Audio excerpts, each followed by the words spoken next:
Everybody, Jackson with Saints in the South here, bringing to you interview number 9. Had the opportunity to sit down with a gentleman by the name of Mikey Adams.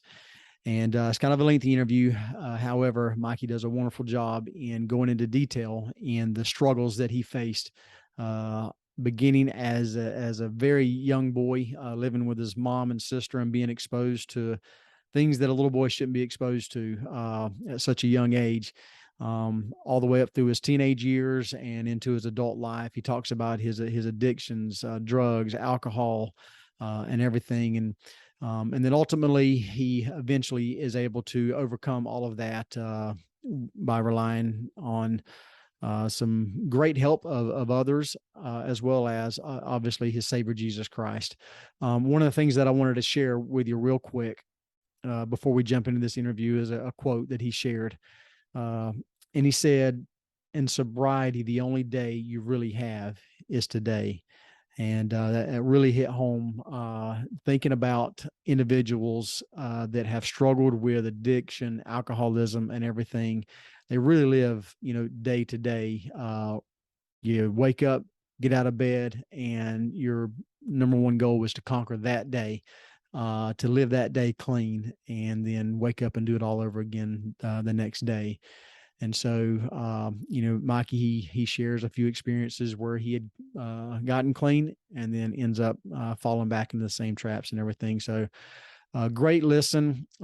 If you need to break it up into a few different listening segments and everything, I encourage you to do that. But to get the full story and to really fully appreciate where he came from and where he is today, you need to listen to the entire thing. So, but we will go ahead and jump into the interview, and hope you enjoy it.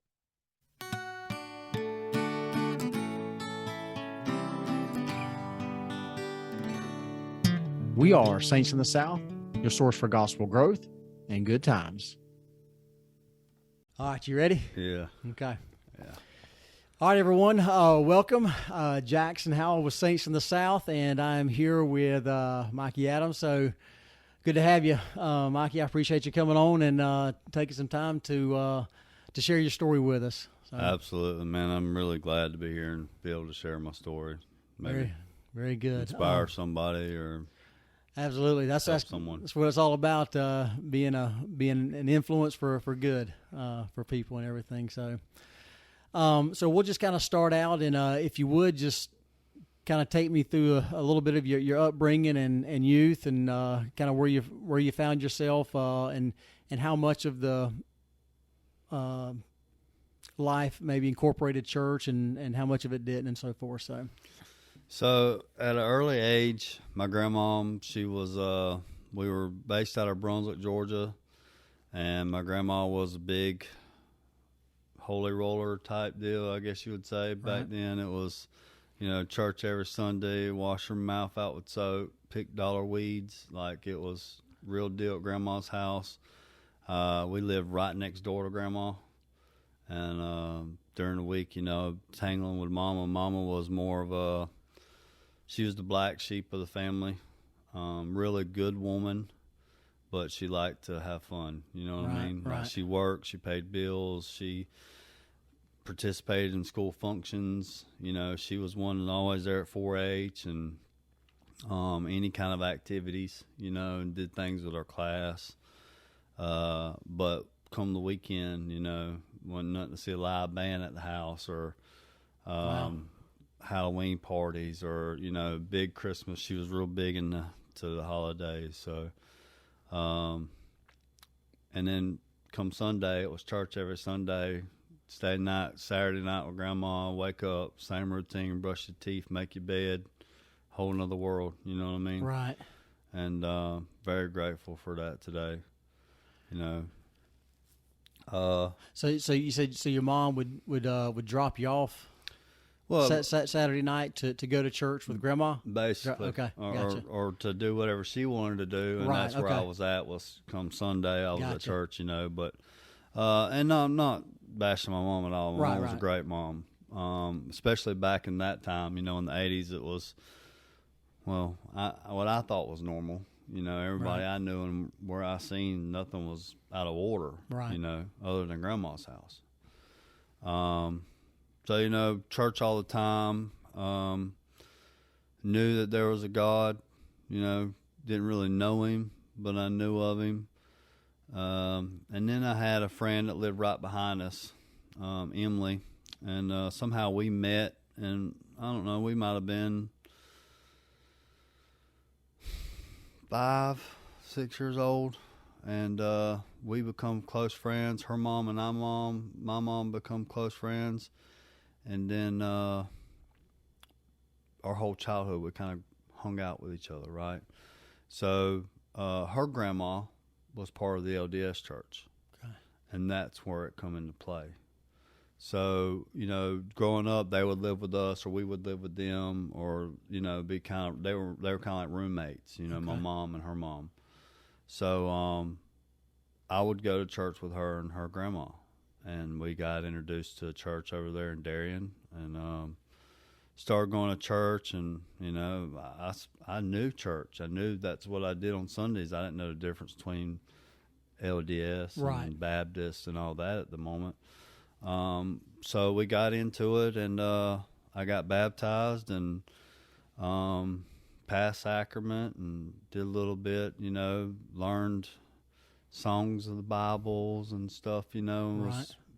Got the CTR ring and felt like I was doing what I was supposed to be doing, you know, and went on 4-H trips, went to visits to the temple, never went in the temple. So how old were you when you were baptized? I think I was around 9, 10, I think. Gotcha. And then going to church for pretty steadily there, and then around 13 it kind of faded away. Gotcha.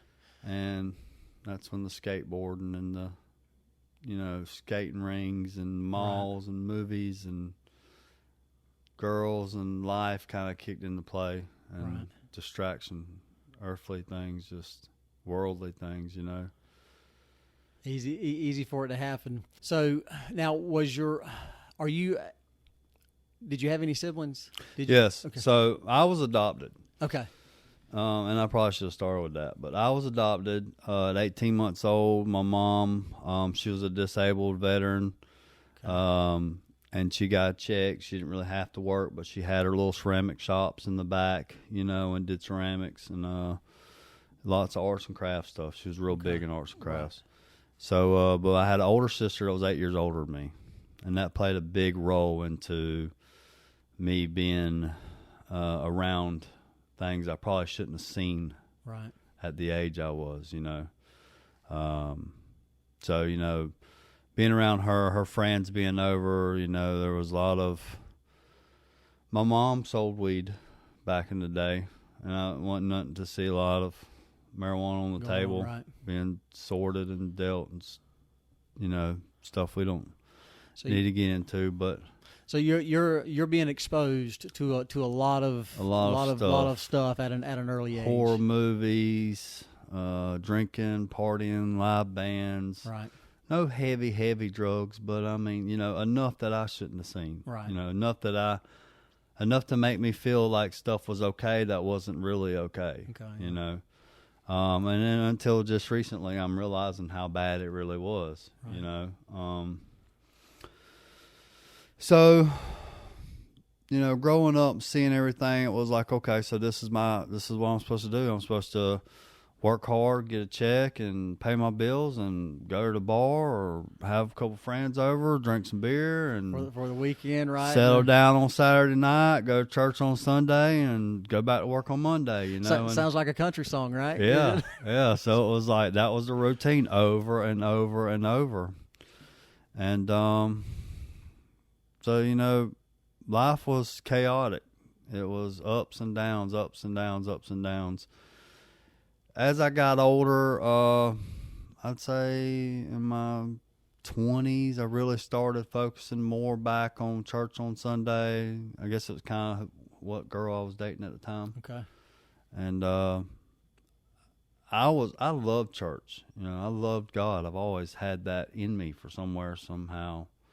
And I thank Grandma for it, you know. So at some point, I was going back to church pretty regular, and I had done dipped into a lot of stuff, a lot of drugs, a lot of alcohol, way more than my mom introduced me to, or my sister, or, well, maybe my sister probably a little more than my mom, you know. Growing up around her with her friends was a lot of partying, a lot of stuff I shouldn't seen. Stealing cars and, Wow. like, not stealing cars, but like borrowing mom's car or borrowing her boyfriend's car. Just taking it without permission. You know what I mean? Right? Like, not really stealing. Right. Like, I'm no thug, but, you know, I mean, it was some stuff that, you know, I mean, it was stuff that people don't do. Shouldn't be doing. That's right. Yeah, you know, I mean, I sneaking out and pushing mama's car halfway out the driveway and driving it and going, having fun, and coming back next morning and tank me on E. You know, it was different, but I don't know. Some point I felt like, you know, I lived a crazy life so much I can't remember everything. I don't have a lot of memories because it was just all blur. It was just same stuff over and over, competitive, just poor behavior. So, you know, growing up with my sister and all around and finally getting away from all that, then my friends that I chose wasn't much better either. So, you know, I was around a lot of even harder drugs and harder stuff and less church. And then I got around this one girl I dated for about 5 years, and it was constantly heavy drugs every single day. I still functioned, still went to work, still had, you know, somewhat paid the bills. I mean, mama helped me out from time to time. They were always late, Right. you know, still not hitting bottom, you know, mama saving me, and my work ethics of just being able to make a check. You know, I always worked good, so I made money, Right. you know what I mean? So at some point I got to where we were going to church with that same girl there, and we were at a church, and they had this special pastor come in that supposedly was known to make people walk that couldn't walk, you know, and have miracles. I don't know. I never seen any of them. So we were going to church, and we were going to Abundant Life, and we were there, and I wasn't it was packed, and I wasn't in the middle, I wasn't in the front, I was in the back. I was kind of in the middle, but more off to the left. And the pastor stood up, and he's like, you know, after halfway through a sermon, he stood up and he pointed at me, and he's like, God's got something special for you, you know, and who knows, you know, at the point I just kind of blew it off. I was like, I'm sure he does that to at least one person every time he goes in there, you know. My head wasn't right in the game, but for some reason it stuck with me, you know, because I still remember it to this day. And having 6 kids and where I'm headed, I feel like maybe that was my plan, you know. Somebody's got to do it, and there's a lot of them in there that need help, you know what I mean? So I just kept on doing my thing, and we were still messing in and out, you know, church, still going to church, still doing drugs, church drugs. And how old are you about this time? I was probably about 25, 27, somewhere around there. I mean, it went on for a while, so it was about 25, and 29, you know, of constant just up and down. Up and down, man. Just jail and just DUIs. It wasn't nothing like armed robbery or nothing like that, but it was DUIs or simple battery, fighting at a bar with a guy, or, you know, just. And you're not so. And so at this point, you mentioned earlier you hadn't really hit a rock bottom, no, right? And so you're not. You also said that that you've got a kind of a special spot there for God in your heart, right? Yeah, there's that seed. There's that seed and everything, but and correct me if I'm wrong, but it sounds like you're just kind of going through life. You know God's important, but He's not that important to kind of turn these things around. That you're doing these things in life that you know you shouldn't be doing. And so for that, that's kind of what what Yeah. I'm hearing. Yeah, I'm not steady fast to that iron Okay. rod at all. You know, I'm just kind of clinging and letting go and wandering out in the fog and coming back and trying to reach over Reach it, there and right, finally yeah. grab it, and yeah, it's still there. I got yeah, You right. know what I mean? Yeah, I got you. Yeah, man. My mom was a big enabler. She had a really good heart. She didn't want to see me suffer. Didn't want to see any of her kids suffer, you know. Yeah. So, you know, there were several times when I didn't have the money to pay the light bill, didn't have money to pay my house, and you know, Mama bought me a trailer for $4,000 and got me a spot right across the street from her, where we rented the lot from her old landlord that she bought her property from. So, you know, she was time to time putting groceries in the house. Right. Bought the trailer, you know, put money towards redoing the trailer. And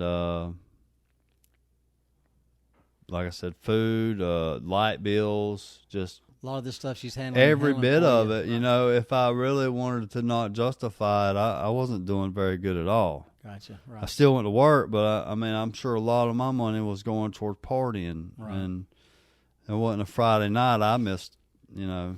Now, is your mom still kind of living that same lifestyle as No, well? my mom passed away. Okay. Right. Well, I'm talking about during At this time? yeah, during no, that time. well, no, at this time she kind of still So, smoked her okay. weed. She had this disease, Okay. like the Elephant Man. So the Elephant Man had tumors that grew on the outside Right. and slowly took over his body. Well, she had tumors that lived on the inside. And one year her legs just couldn't use her legs. So she was in a wheelchair. And then a couple of years later, her arms, and then her hands, Wow. and then slowly it took her life away. But so at this point where I'm really getting to my worst, I guess you could say, where I'm on my own, I'm working, it's not working out, bills aren't getting paid, I'm needing help. She's smoking her weed, but she's at home. She's not drinking no more, and she's kind of bedridden. Gotcha. You know what I Okay. mean? So it gets to that point, and then so I get rid of this one girl that I'm dating, and her mom had plenty of money, so it was like she'd go over there and ask for a piece of gum and get money. You know Wow. what I mean? While she's supposed to be grabbing gum, she'd grab money because it was just stacks of money just sitting there. So it was just feeding the habit. It was a consistent thing over and over and over. You know, it wasn't nothing to spend $500 to $1,000 that wasn't even mine, plus what was mine in a week. Wow. You know, and just between me and her, not like we were supplying the neighborhood. And so it was an everyday thing. I mean, like Thanksgiving, mom's in the hospital on the way, like just pure terrible. You know what I mean? And deep down inside, I'm beating myself up. Right. I'm not enjoying it at this point. It's just like, what am I going to do different? You know, my heart's telling me no, and my brain and my addiction's telling me yeah. My heart for her, thinking that I'm going to fix her, and if I just, you know, maybe I could work it out, you know, if I just knew and try to keep it. Maybe if I did it with her, she wouldn't keep so much secret, you know. It just, drugs and alcohol just wasn't mixing with a relationship, period. So, finally got away from her, and the drug usage stopped. As far as, like, it was like cocaine. It wasn't weed. Right. You know, weed still stuck there for quite some time, and alcohol. So I tinkered with a lot of drugs, but the only drugs that I really stuck with me was the weed and alcohol. Everything else was just whoever I was around and whatever I was, you know. So I'm learning at this point, like, okay, so I need to stay away from these people that are this is the lifestyle they're choosing, Right. you know. So I start at a really late blossoming age, figuring out how to choose my friends. Yeah. You know, so it gets to where it's just weed and alcohol, and then, you know, alcohol is constantly knocking me down. But I don't have a problem. You know, I don't have a problem. You mean a problem? Yeah. Like in quotation, you don't have a problem? I can quit. Right, you right, know, yeah. anytime I get ready. You know, and it's not me, it's you. You know, right. You know, if everybody would just leave me alone, I'm a happy drunk. So, you know, it got to a point where, you know, it was probation all the time. My whole life's been on probation, you know. And it got to a point where I was ready to just kind of quit smoking weed. I had started running a business, and many attempts of failing. And this is one of the first. But I had started trying to do my own construction business, and I just got tired of not being able to remember what I wanted to talk to my clients about. You know, like, I'm going to go pick up the rebar. You know, it was just constantly like, I don't even know. I can't think right now. And forgetting everything. So it gets to a point where weed's just not working for me anymore. My head's just can't stay clear, and I'm not happy, and just cloudy and everything. You know, nothing, yeah.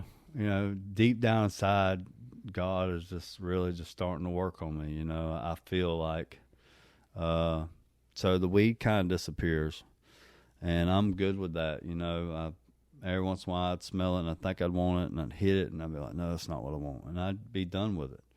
So now it's just cigarettes, and which I failed to mention, but the cigarettes were always there. Right. And the alcohol. So with the alcohol, it was a lot of bumps, a lot of bumps, a lot of jail time, just fighting, relationships. I always blame the girl. Who knows? You know, sometimes it was me, and sometimes it was them, sometimes both of us, and it was always them in my book. You know, right. So that's the easy thing to do, right? Yeah. Just put it on somebody else. Yeah, no work there. That's right. You know, that's crazy when you really feel like, when you realize where the work's at and you get working on there, and that's when you realize you're going places. You know, right. When you stop pointing everywhere else, and that don't come till a lot later. So let's see, I'm 39. I've been sober 5 years, so it's about 34. So we're at this point, you know, the weed's gone and stuff. I'm hitting probably hitting about 32. Mom's still around, and Mom, right before I quit, you know, Mom got to where she couldn't use her hands, so, you know, she'd want somebody to roll one up for her. And I'd go over there and I'd roll one up for her, and of course I'd hit it. And, you know, so that was that enabling. It was constantly there. I never even had to buy it. You know, it was always there. I didn't have to worry about going and getting it. So, you know, and then when she passed away,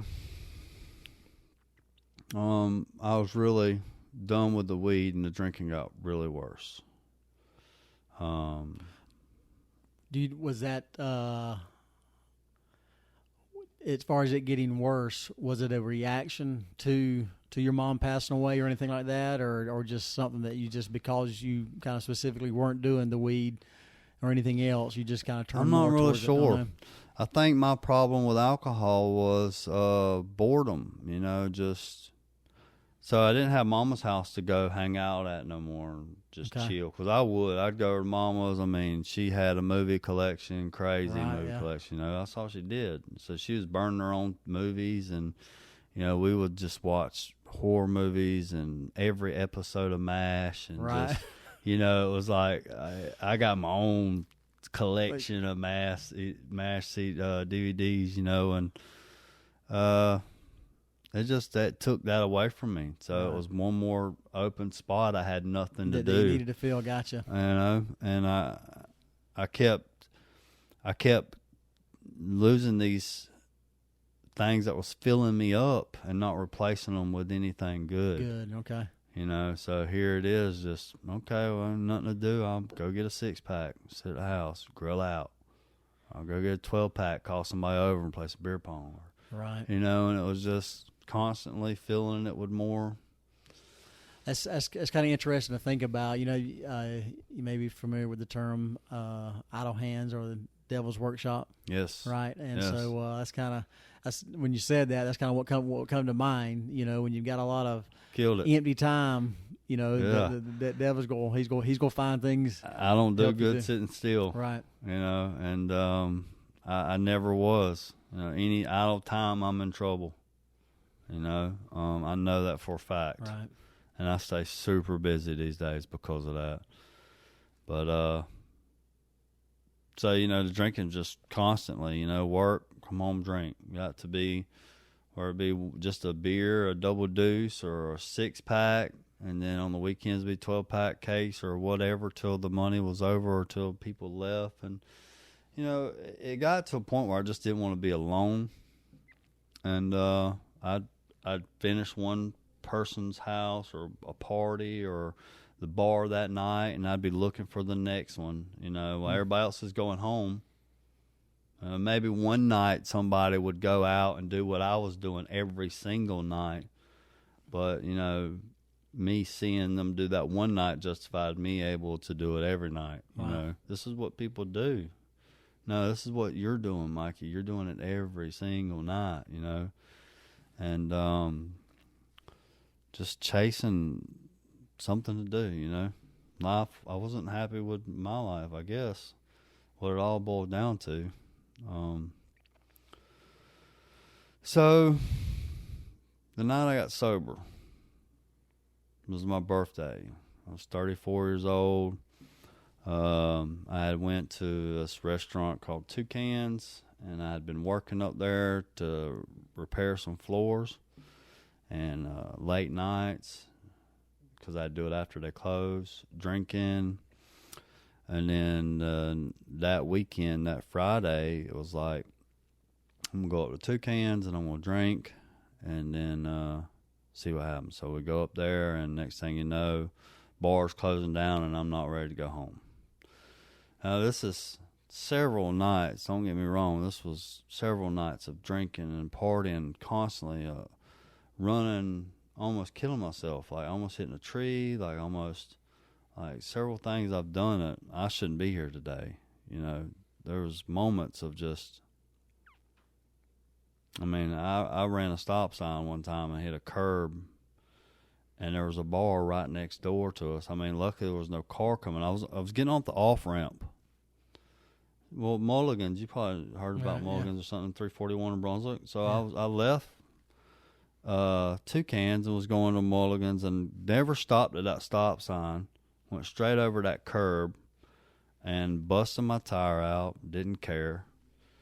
Had a girlfriend at that time. Went to the bar. Ended up with another girl. She left me. It was just nonstop, and it was kind of a big eye opener of hurting people around me. Could have risked my own life, and nothing mattered. Right.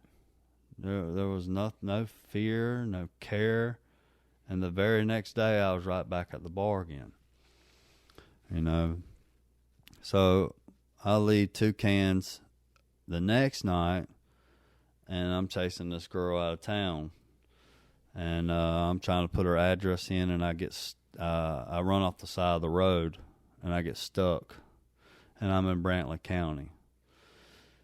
And I'm in a ditch with all my tools in the back of my truck. A real deep ditch, too. Not just a little, not grandma's ditch. Right. This one's the one that the whole neighborhood drains to, Right, yeah. and then escapes from there. And there's two big culverts, and my back tire's on a cliff, on a hill, and my back tire's in between them two. So I call her up, and I'm like, hey, I'm stuck. I'm like, can you come get me? And she says, yeah. She pulls up, and I take one look at all my tools in the back of my truck, and I leave them. I'll get them tomorrow. So I thought. I'm in Brantley County. Wake up the next morning. Thought I was going to get up first thing in the morning. Nah, it was 1 o'clock, 2 o'clock. Wow. Wake up the next day. I finally get back to my truck, and all my tools are gone. Air compressors, nail guns, just everything. But what I started with, when I started with concrete. And nobody wants concrete tools. Nobody. So all my concrete tools are still there. That's the hard work. Yeah. And I call a record up, and the record comes out there, and there's this big embankment right in front of my truck. And he has to pull my truck over the culverts, which I just knew was going to tear my rear end out. And then it has to go up to this big embankment and slide down this embankment and then go and drag it up the side of the embankment. Wow. It's all dirt, but it didn't tear my truck up too bad. But it did bend my footstep up a little bit, and got the truck out, got my tools out, and I kind of shook it off, like, whew, got away with that one. I still got my concrete tools. I can still go start this over again, All I need is my concrete tools. I can survive.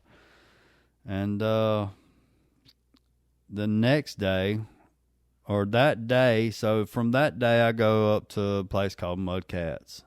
And it was my favorite little spot. I go get me a little Long Island, and I'm trying to recuperate, and I get me a Bloody Mary, and I'm sitting there, and I'm really just hungover, and feeling like crap, just trying to replay everything that goes on in my head. And the mother of my children calls me up. And so before we get on that, the mother of my children, I have 3 different mothers of my children. From only one of them was one that I've earned. The other 2 were just late night, just bad choices, Right. And grateful of the children that I have. But it wasn't life. It Right. wasn't sad, both bar nights, and I was on my way to doing another one in the story.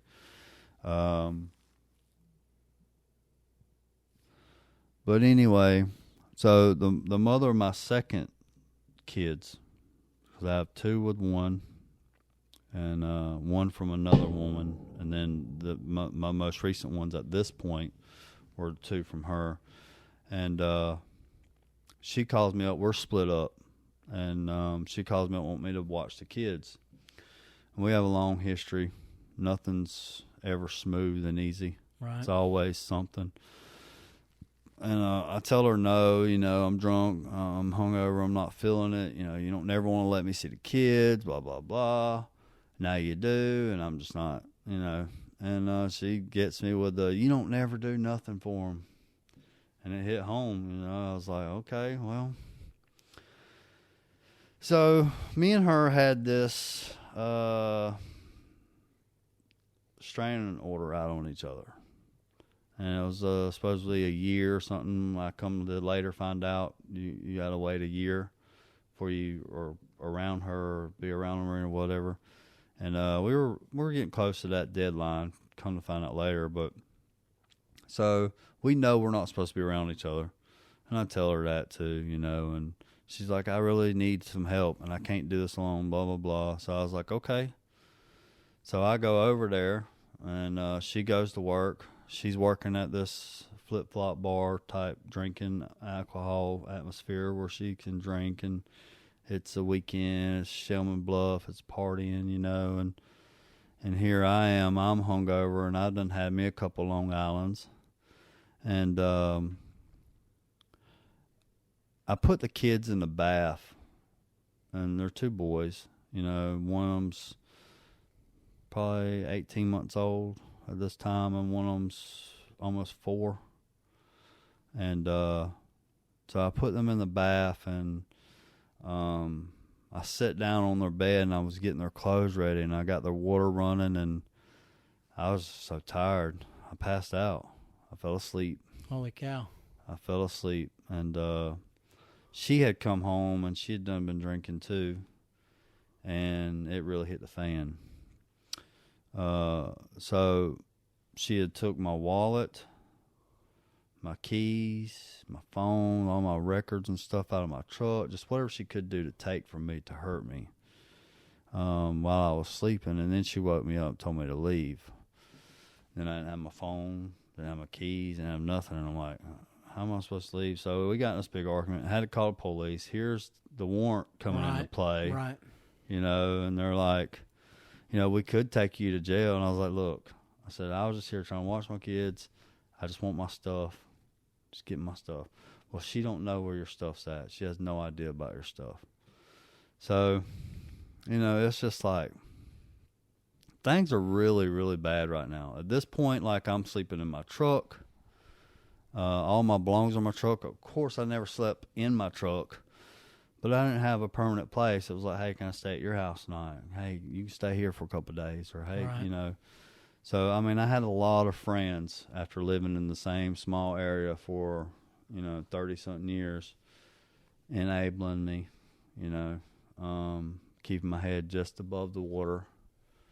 So, you know, I'm sleeping in the truck, you know, and then old buddy's like, you know, we could take you to jail for this, and y'all have this restraining order. And I'm like, oh man, don't do that, please. Just let me get my stuff. So I still didn't end up getting my stuff, and so I was at a neighbor's house across the street when I called a friend of mine, which we had been drinking and partying and done a lot of stuff we shouldn't have done together during our time of living across from each other. And I was like, you know what? I said, I need help. I'm done. I'm ready for some help. And at this point, I had been in a relationship with this other girl, and we didn't get along either. You know, we drank, and her mom wanted us to do some counseling. So while her mom's wanting us to do counseling, we go meet this pastor that she knows, and he's like, you ever thought about a halfway house? And I'm like, no, I ain't got a problem. I don't need to go to no halfway house. I got responsibilities. I got kids. I got a job. I got all these reasons why I don't need to go to a halfway house. Right. You know? So that, you know, that was out the door, you know. And then when this happened, I was like, you know, I'm done. I'm tired. I was still hungover. I was still a little drunk. I don't know what it was that said, today you're done. You know, I have no idea. And this is on your birthday? The next day. So that Friday was my birthday. Here this Saturday I spent with the kids. Okay. And it all went to crap. Right. Here this Sunday morning. Okay. So the 25th, my birthday's March 23rd, 25th was the last day. So I wake up that morning and I'm just like, I'm done. And I can tell I'm still drunk. Right. You know what I mean? So I call up every halfway house, every 1-800 hotline. Nobody's can really tell me or give me anything. Do you have insurance? Do you have insurance? Do you have insurance? Do you have insurance? No, I don't have insurance. I don't have no money. I don't have a job. I don't have. My mom's just passed away. Like I don't have nothing. I need help. Like I'm struggling and I'm tired of living like this. I need help. So that's just striking out. I mean, and all my buddies that I drink with, there's 2 of them over there at the time, and they're both calling, looking up numbers, trying to help me out. You know, I decided to remember that pastor. Popped in my head. And I didn't have his phone number, but I knew where he lived vaguely. So I drove over there to the area that I thought, and I found a house that I believed was the same one. And I went up there and knocked on the door, and he answered the door. Wow. Yeah. And I told him, I said, man, I need help. I said, you know, you mentioned something about that halfway house. I said, I need help. You know. When I wrecked that truck and they got everything, and I pulled out with just the skin of my teeth, with everything I needed to still move forward,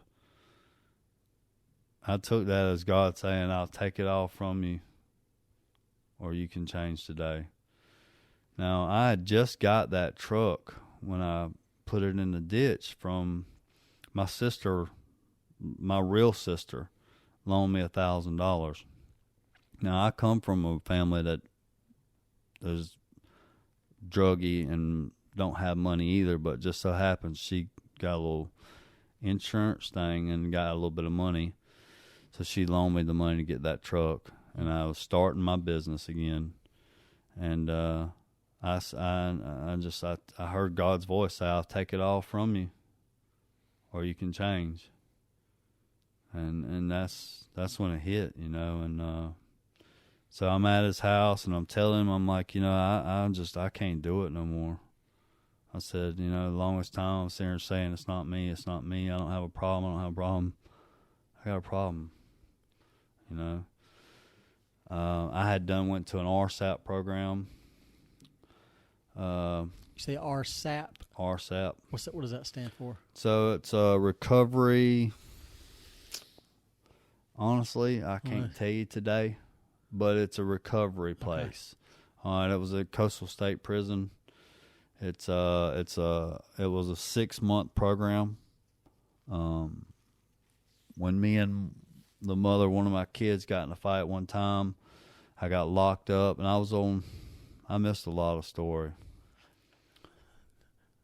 A lot of story. Yeah. So, a long time back in the day now, not a long time, but when my first kid was born, I got on probation. We were at a friend's house, and I got on 8 years probation. Okay. And got in a fight with a guy, and another guy kicked him in the face. That was a friend of mine. So it caused it from a simple battery, which I'm used to an aggravated assault because he had to have surgery on his face. Gotcha. So here I am on probation for 8 years, you know, and I've been in fights with, at this point, I'm like, okay, well, I'm not going out to the bars no more. I'm going to drink at home. I'm not going to drink liquor no more. I'm just going to drink beer.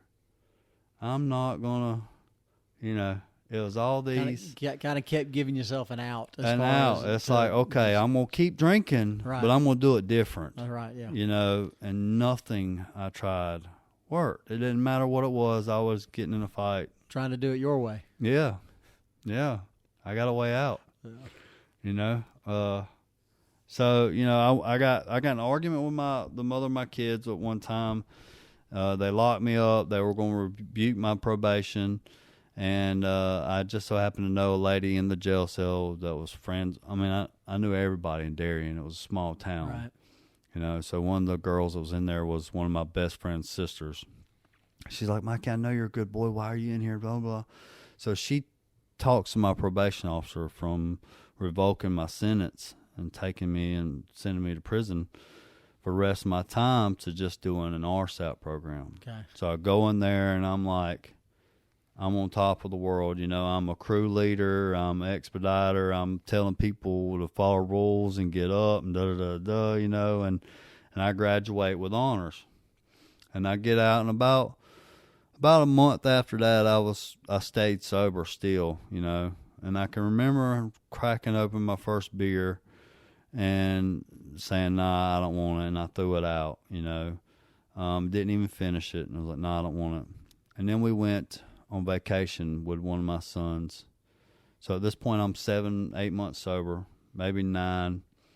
And we went on a birthday to Lake George in Florida. And we were celebrating his birthday. We got a cabin with her parents.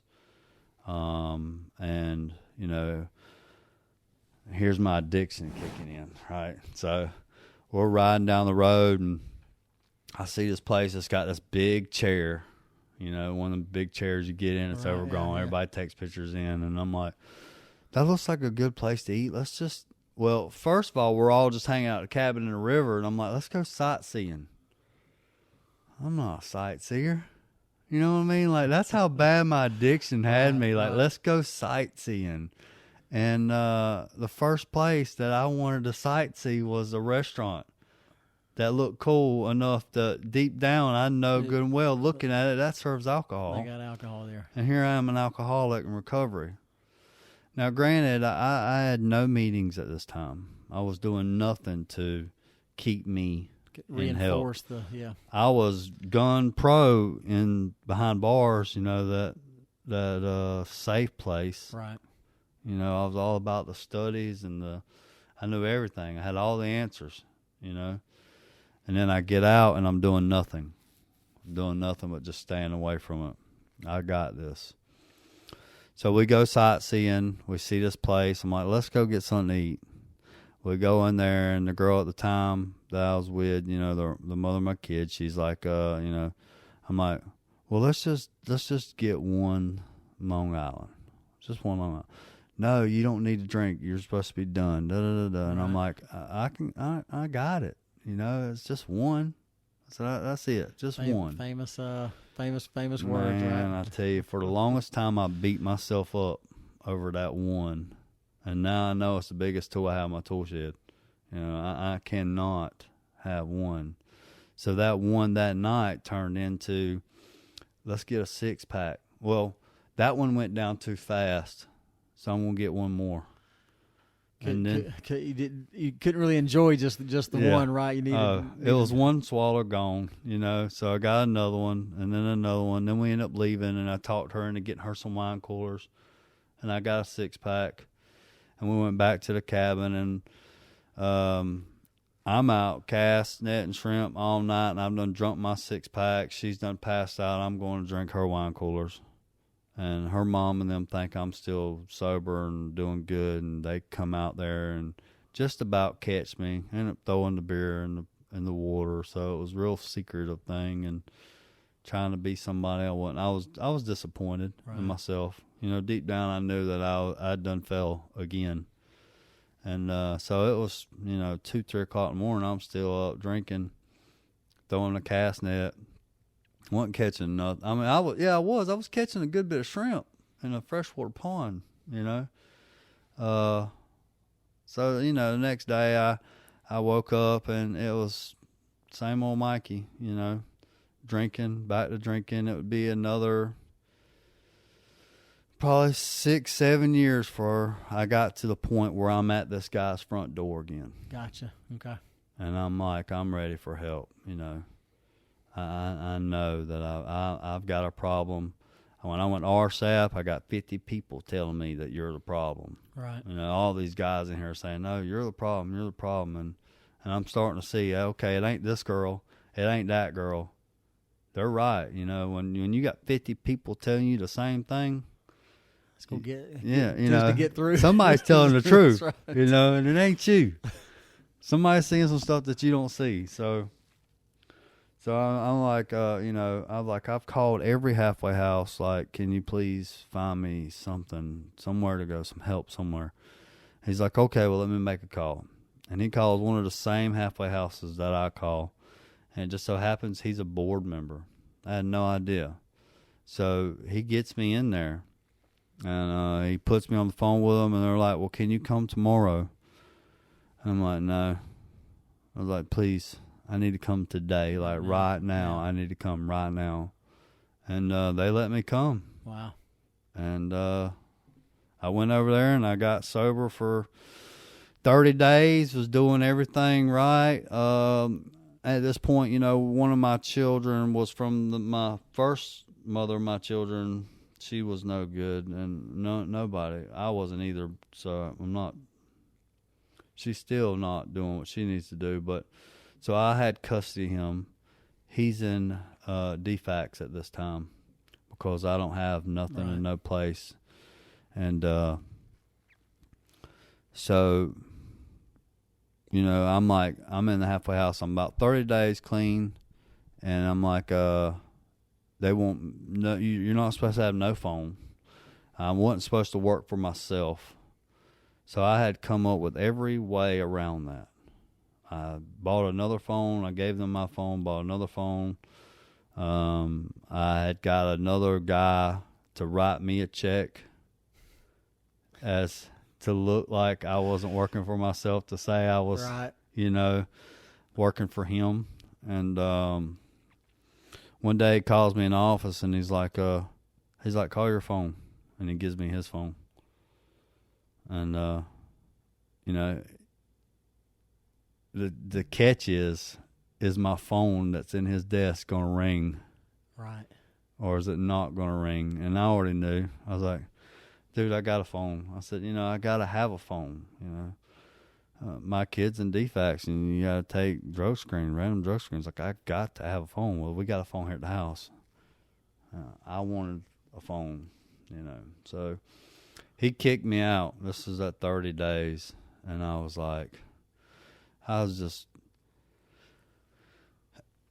I got a phone call about a week before that saying that McIntosh had picked up that phone call from me and the mother of my children getting into it. Right. And they had a warrant out for me for violating that restraining order.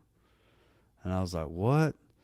So the owner of the house had told him, as long as he's here at the halfway house, we'll let him stay. We won't come get him. So at this point, I get kicked out of the halfway house. And I'm like, well, I tell you what I'm going to do. I went and bought a 12-pack. I'm 30 days clean. I went and bought a 12-pack. I went to this restaurant, and it was on this was on a Sunday. I just put it together. The first day I got sober was on a Sunday, and here it is, another day I almost slipped. Right. So I bought this 12-pack, and I went to this restaurant because it was the only place that serves alcohol on Sunday. So I'm going to sit down. I'm going to close that place down, and then I'm going to get my 12-pack and go to the hotel room. But I'm going to wait on the restaurant to close. So I get that 12-pack, and I pull up in the restaurant, and I'm sitting there, and I'm watching, and one of my buddies that I used to drink with, he's right there talking on his phone, standing outside the restaurant, like, come in. You're welcome here, And I'm like, man, I really don't want to drink right now. And I'm looking at the beer, and it's cold, and I'm like, I just don't want to drink. And it was like, I sat there for like 10, 15 minutes, and I was like, I cannot believe this. Like, I don't want to drink right now. And I don't want to get out of the truck. Like, something just had me froze. So I called a buddy of mine that was in another halfway house that I had found out. And I said, man, I'm in a tight spot. I said, I just got kicked out of the halfway house, and I really don't want to drink. And I'm sitting here with a 12-pack, and like, it's fixing to go down, And first of all, I called another girl. And no matter what she said, I was still drinking. That didn't help me at all. So I called this buddy, and he's like, man, I'll come right here right now and get you. He said, don't drink, don't hang up the phone, just stay on the phone. And we talked and talked and talked. And I said, no, man, I'm good.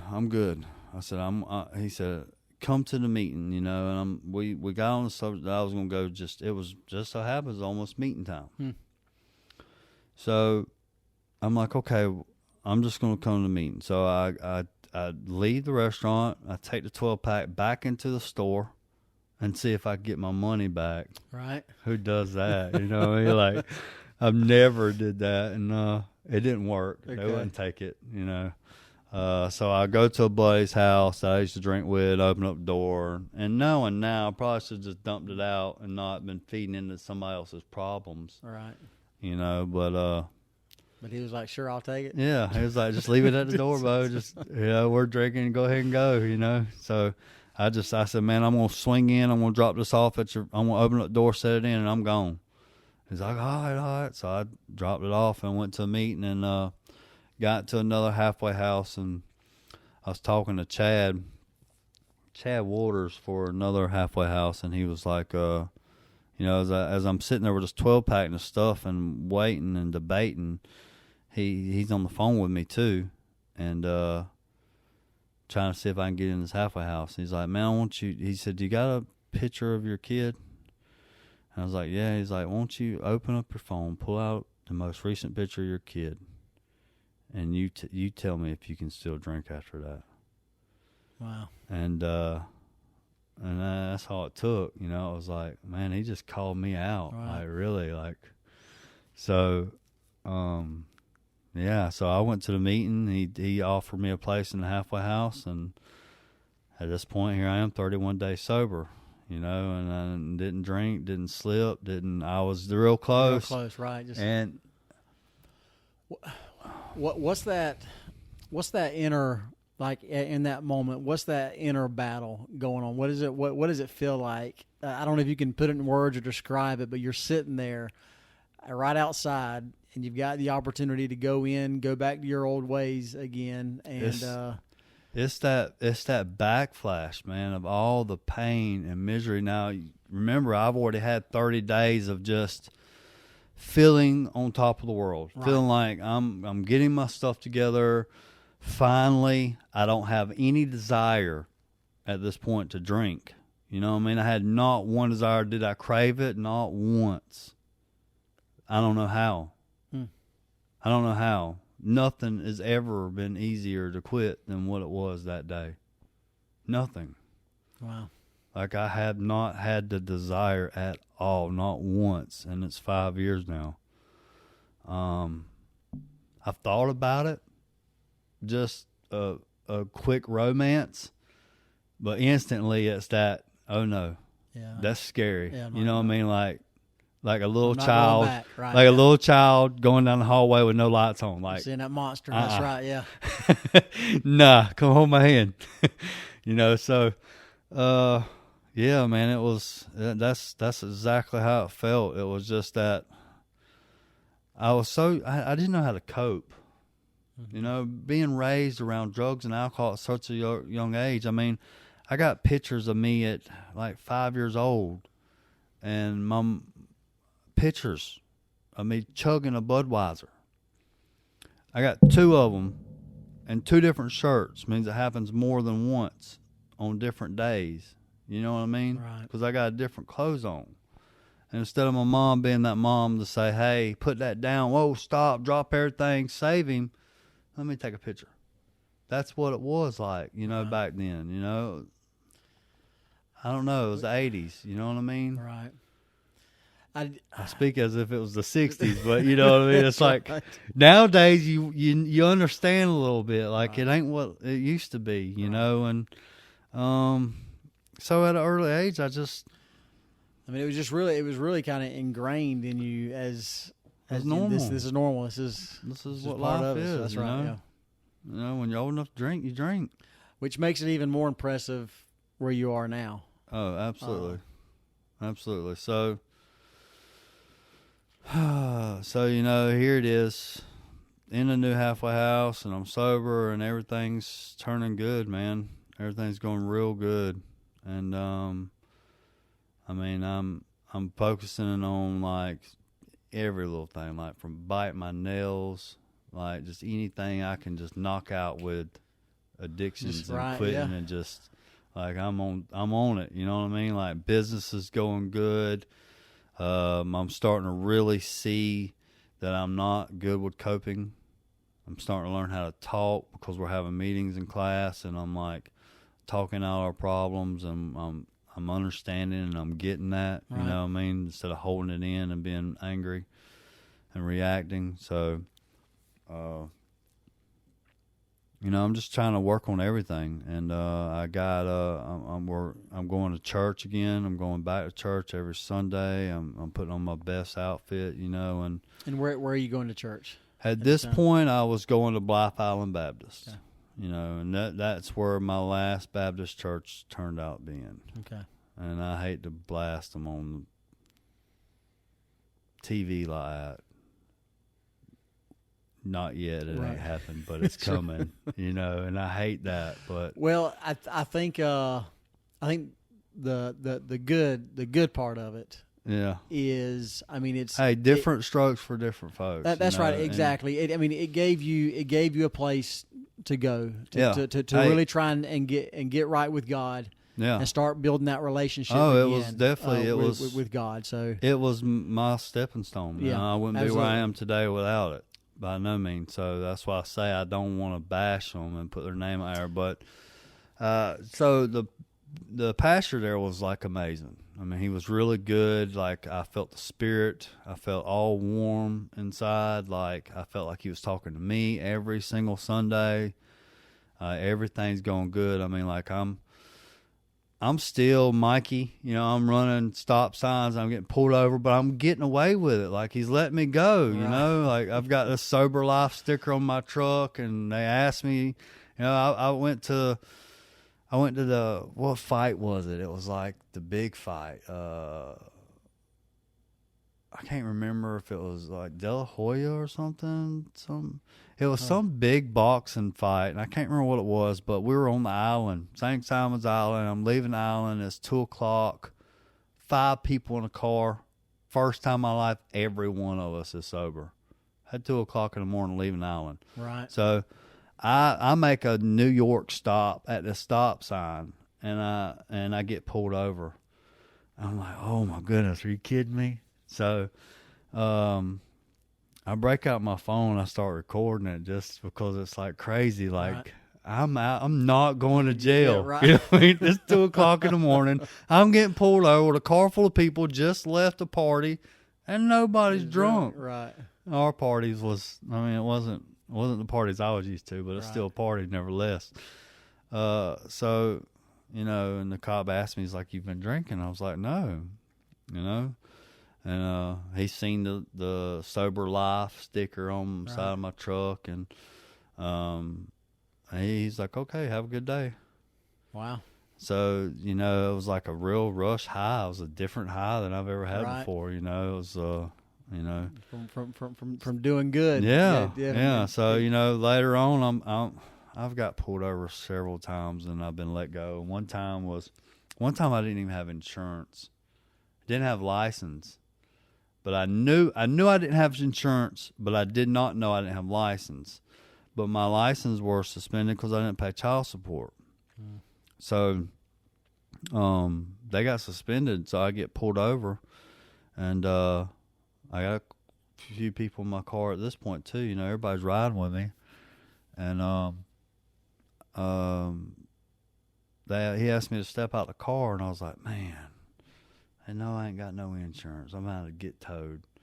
So he's like, you know, your license is suspended. I was like, wait a minute, I can go to jail for that one. And I was like, don't, are you kidding me? He's like, yeah, you didn't pay your child support. It says, looks like child support is what's doing. I was like, no way. Because we're talking, you know, I'm telling him, you know, I'm in a sober house, like, life's all good, like, I'm doing everything I can, like, everybody's good in the car, you know. So come to find out, he didn't know or didn't say anything about my insurance. So he asked one of the guys in the truck, you know, do you have a license? And he let him drive, and we left. Wow. With no insurance. Wow. And I was like, okay. So, you know, it's this point of life's good, sober. You know what I mean? Like, I can still have fun. I can still enjoy life. Like, you know, and the halfway house is a great experience. You know, it's like a bachelor party kind of, or college with just no alcohol. You know, it's a bunch of guys. We go to work. We come home. We cut a full, go to bed, do it again. You know, there's talk about girls, talk about cars, talk about whatever, you know, and go do our thing. And it's grilling out. And, I mean, it was nothing. You know, it was like, why didn't I think about this sooner? You know, so I stayed in the halfway house, and I was about 60 days, somewhere between 60 and 90 days. They come pick me up for that warrant. The guy from the other halfway house snitched on me. He said I wasn't living there no more.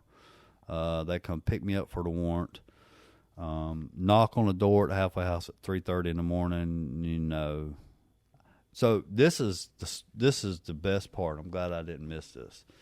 So at this point I'm working my tail off. You know, this halfway house here. Here's your phone. Here's your truck. Run your own business. I don't care. Pay the rent. Be in your meetings. We have house meetings, be at them, and you're good. You know, it was just enough rope to hang yourself. You know, it was like, here you go. You want it or you don't. You know what I mean? Yeah, yep. And so this was right up my alley, you know. And so I'm working all the time. I'm running a business. I'm making good money. You know, first shot of just actually having money in my pocket, not wasting spending it away. it at $300 a night. You know, it's just having money. Bills are paid.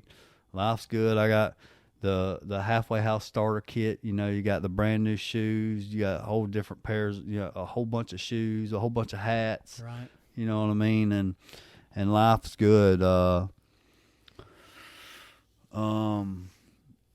And I get that knock. Oh, so I'm stressed out though. You know, something doesn't feel right.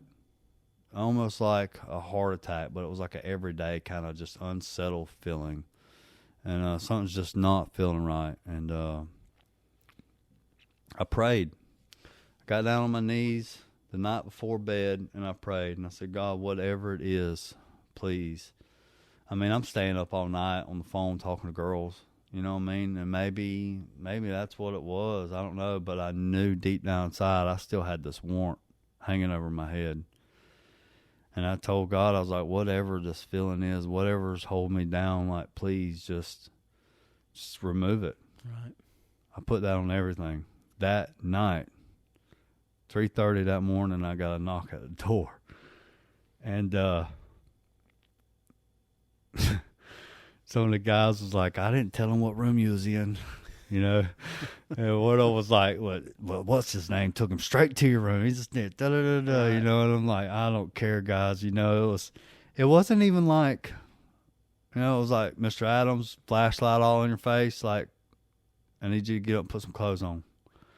And it was no fear. It was a big, huge sense of relief. Yeah. That my prayers had been answered, you know. And I took my 12-step book with me, and they wouldn't let me take it. So I had one sent to me once I got in there. They wouldn't let me take anything. So, but I stayed 60 days in there, trying to be sober, trying to keep the same mentality with all these hoodlums and thugs that did not have a better way of life or plan on having another way of life, with all this down, with the same people that I grew up messing with in the same county, small, like I knew everybody, like still had my name on all the doors and rooms everywhere that I scratched in there. And I got in there and I made sure I scratched them all off. And every room I was trustee. So I got to go clean every room. Okay. And every one I went in, I took my name off of every single door. It's kind of symbolic, I think, for you, for sure. Yeah, they always said that if you ever write your name on something, you'll come back. And then sure enough, I had it on there in the years 2009, 10, 11, 12, 14. I'm like, look at this. This is terrible. So, you know, I scratch everything off, and I'm just trying to find my purpose at this point. Like, what can I do? You know, like, why am I here? Like, is there something to learn? Like, I'm not wondering, like, when am I going to get out? For the first time, I'm not trying to call everybody. I'm not asking my lawyer. I'm not like, you know, I'm just like, I'm here. This is what I'm supposed to be doing, and this is and when I get out, I get out, you know. And that definitely shows your having turned that corner.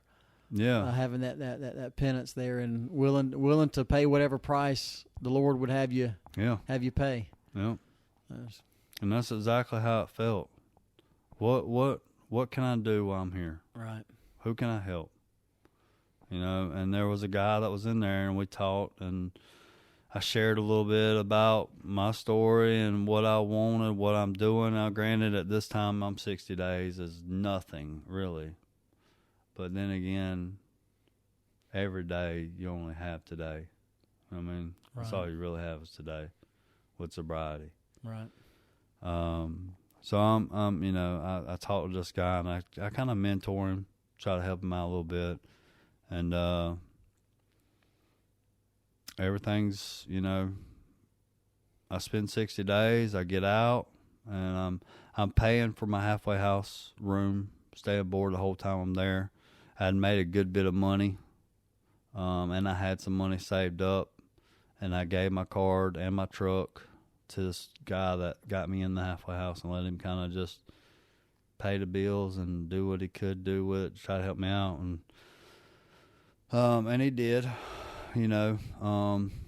And so the only way I could get out was to make sure I was going back to the halfway house. And I was like, well, I'm done. You know, I've got the room saved. It's waiting on me. Like, we're waiting on you. Let me go. I'm going back.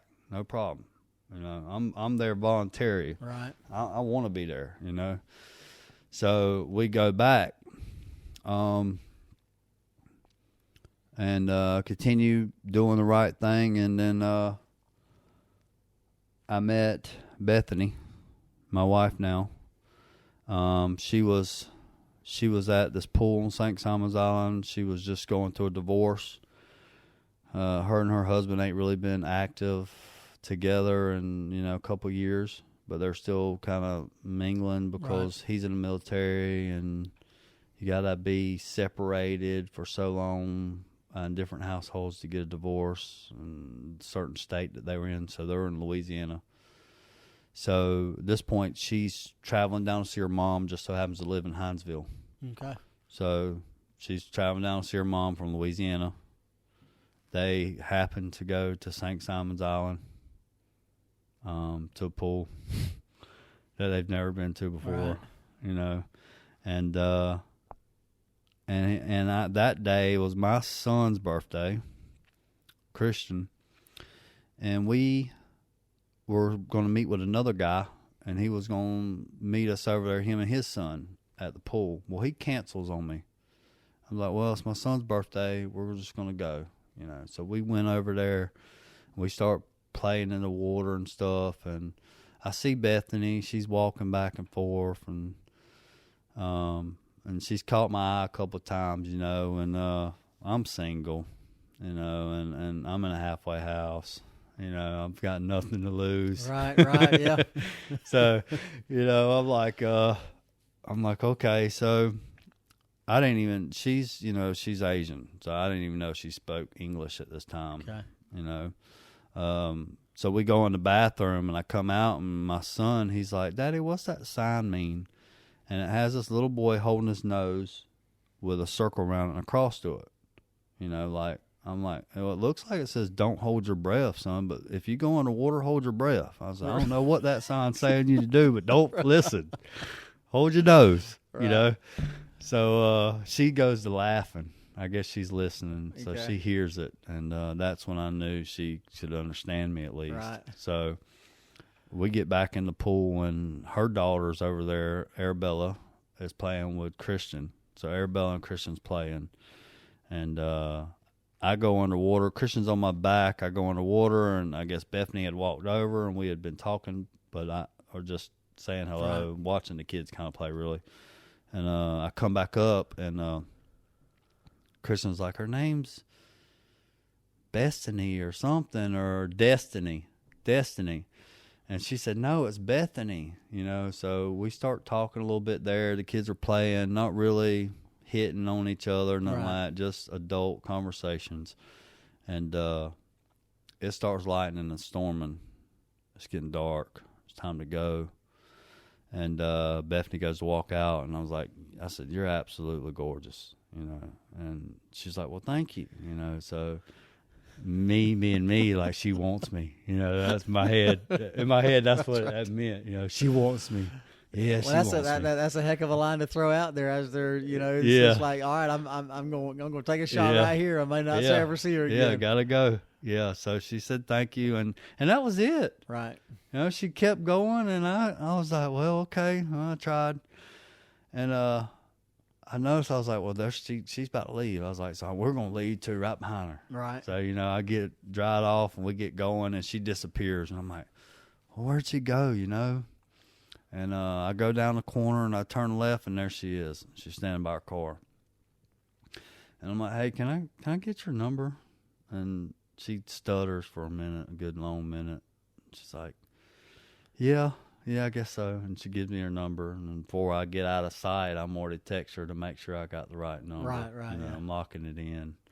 make sure, and so we talked for a while, and I learned a little bit about her. She learned a little bit about me. Not really church. Don't know nothing about each other, about church at this point. And we go back and forth. She's navigating from Louisiana down here to see me about twice a month. She's driving 14, 15 hours, and I'm shooting out $600 to $800 on hotel rooms just to keep her down here. And at this point, like, I got a curfew. I've got a 1 day pass, and I've got a curfew at 12 o'clock, and then I get one night. So she's coming down, and I don't never take my passes or any of that until she comes down. So, and the guy at the halfway house really likes her and believes she's a really good, solid girl, and she's good for me.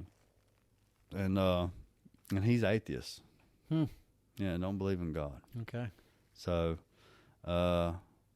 he allows me to go stay, the whole weekend with her in the hotel room. And all the guys in the house are at this point getting jealous. They're getting mad. They're only getting 1 day. Like, why is he getting all this special treatment and this and that? And she gets to come to the house. Like, no girls are allowed at halfway house. Right. She's coming over there, And at this point, I get a phone call about getting custody of my boys. The mom has got caught DUI on the side of the road and got charges or something going on, and they've took the kids. She's not keeping her lights on. Like, it's not working out for the kids to be with her. So they're like, can you work the system and get these kids? And I was like, absolutely. So the halfway house has a trailer on the back side of it, and it wasn't really livable. So I went in and put new carpet, drywall, painting, AC, cleaned everything up, had it where it was livable, and got custody of the kids. And Bethany's still coming down. At this point, we're staying in the trailer, and she's ready to move out and of her husband's, and was going to go stay with her sister in Atlanta. And I talked her into moving in with me. But before that happened, she would come down and stay, a good week, sometimes in the trailer, and she's never been in a trailer. She's not from, I know the trailer, what I mean? I've never had a garage door or a paved driveway or nothing, and I started at the bottom, and come from nothing. Been adopted, struck out again, come from nothing again. You know what I mean? And so me and Bethany, we're hitting it off. Everything's going real good. I got custody of my kids, 2 of them. One of them still in DFACS. The oldest one still working the system. His lawyer was the hardest person to work over or win over, period. So he's really battling me. And he goes to a foster care. Temporary foster care. So I'm visiting with him once a week or whatever, and then I go to a meeting. Bethany's out back at home. I go to meet, or I go that morning and put my boat in the water, me and a buddy, and we go put the boat in the water, and then we decide that later on that evening, it's getting dark, we're going to go hit a meeting before we go home.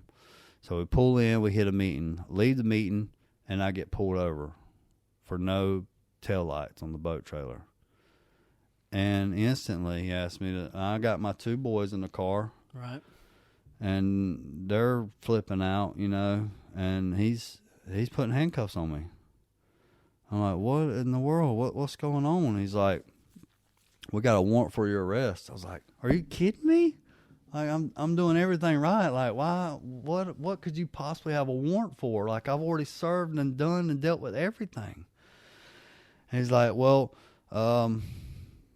your felony probation office says that you're not staying in the place that you're supposed to be at. I was like, you're kidding me. Like, y'all released me to the halfway house that you wanted me to be in, and I'm still there. Right. Like, I don't understand. They wasn't hearing that. The owner of the halfway house just left the same meeting, sees me pulled over, pulls up there, tries to talk to him. They ain't having it. Two of the the halfway house owners are there, and they're not having it. And they're taking me to jail. My kid's in the car. Golly. So I go to jail. It's Easter weekend. Bethany comes down, buys Easter candy, does Easter with the kids, takes care of them, her and the other guy that was watching my truck, and they're just kind of holding it all together for me, while I'm gone. I'm gone another 30 days, and I have no idea, You're in jail for 30 days? I'm in jail for 30 days, and here I am. Cow. Now it's the point where I'm like, what's the point? What am I here for? Right. I'm in here for a reason, I'm still like, hey, anybody know when I'm getting out? But after about 15 days, I was like, okay, there's something going on here. I'm in here for a reason, and I'm spreading the word again. That's huge in my opinion, because so often we get caught up in what's going on, the trial that we're going through. Why is he doing this to me? Right, exactly. Why is this happening to me? Yeah. But what you decided to say, okay, all right, there's a reason I'm in here. At this point, don't get me wrong. There was many a times in my usage of my day where I was like, God, why are you doing this to me? Right. You right. don't love me. There ain't a God. There's, why would he, at this point, I know. Yeah, I know there's a God. Right. There's no doubt in my mind, and I know that he has a reason and there's a purpose. Right, right. So I'm like, all right. So I spend my 60 days in there, and I help and talk positive, and I try to keep a good positive motion, just like us guys at the halfway house did. And it's hard, man. You got people in there trying you, just wanting you to buck. Oh yeah. Especially knowing that you don't want no trouble. You got little guys really just coming up to you acting like a boss, Right, yeah. It's like, are you kidding me right now? Like, dude, please don't do this to me, And it's real easy to just go back to the old you. But it was a lot of work, man. I just stayed focused, and I kept knowing that there was a plan. And I kept knowing that there was something I could do to help somebody. And, the whole time I'm thinking, God's got a purpose for you. This guy's telling me this. And there was another time at another church, and they bashed the Mormons at this church too. And they're not even worth bringing the name of it up. But I was going there, and there was this crazy old lady. They called her the crazy lady. But she come up to me and told me that God told her that he had a purpose for me too. So it was like twice. One was by the crazy lady, so it kind of pushed the other guy back there in the back with her, Like maybe they were both crazy, So I'm like, well, who knows? So anyway, all I do is the best I can do, right? So I finally get out of jail there, and Beth's like, are you even curious of like what religion I am? And I was like, yeah, like I haven't asked you that already. Like I thought we done been through this. Like, yeah, I know already. Like she's like, yeah, we haven't talked about it. I was like, okay, well, what is it? And she's like, I'm thinking it's finna be something like terrible, like something that's just not gonna work. And she says, well, I'm LDS. And I was like, well, me too. You know what I mean? Like, I had been LDS, and I just got away from it. I said, but that's crazy, and she hasn't been going at this point. Okay. She's done had a temple marriage, and it's failed. And she's kind of turned her back a little bit on faith, because I think she's never drank, never smoked, never, like, tried to watch radar movies on purpose, like every, she's kind of doing everything right. She's trying to do everything right, and then her whole world falls and crumbles. Right. So it discouraged her for a little while, and she wouldn't have met me if it didn't. So it's kind of like sometimes I feel like she wished that she wouldn't have, I kind of caught her while she was down and out. Mm-hmm. You know what I mean? Which I was down and out too, but, guys that don't, it's just. Right. You swing and you hit or you miss, that's you right. know. And so sometimes I feel like, we would have never been together if she wasn't on. Of course not. She wouldn't have never went for a guy like me in a halfway house. She was needing attention, needing affection. Right. But here she is. And so, she's not going to church. So we get her moved in with me. I'm like, well, it ain't gonna work if you move to your sister's in Atlanta. I'm never gonna see you as much, and I'm a guy, and I'm all over the place. Like, I'd rather you come on. If you're moving, move on down here. And we went and looked at our first place, and it had a garage and concrete driveway, and I'm panicking. Right. I'm like, so you got 2 kids, I got 2 kids. I'm about to get another kid. That's gonna be 4. That's gonna be 5 kids. I'm supporting, I'm taking care of, in a home with a driveway and a garage.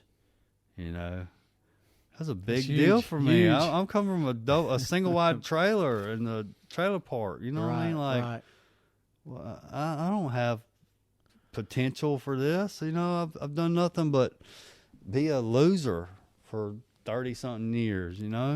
I'm sure that's Satan doing his best to absolutely to bring you down and tell you there's no way tell me it it wasn't possible. That's right. So I did it. We got the place, and we moved in. Little small 1,100 square foot house, very small for all of us. Everybody was sharing rooms. Didn't have no kitchen table. Didn't have no furniture. And she come from a perfectly set house in Louisiana with plenty of room and only 2 kids, and of course she didn't love the person she was living with, but it was decent, and the bills were paid on government salary, guaranteed every day. Right. Still keeping her head above water, guaranteed.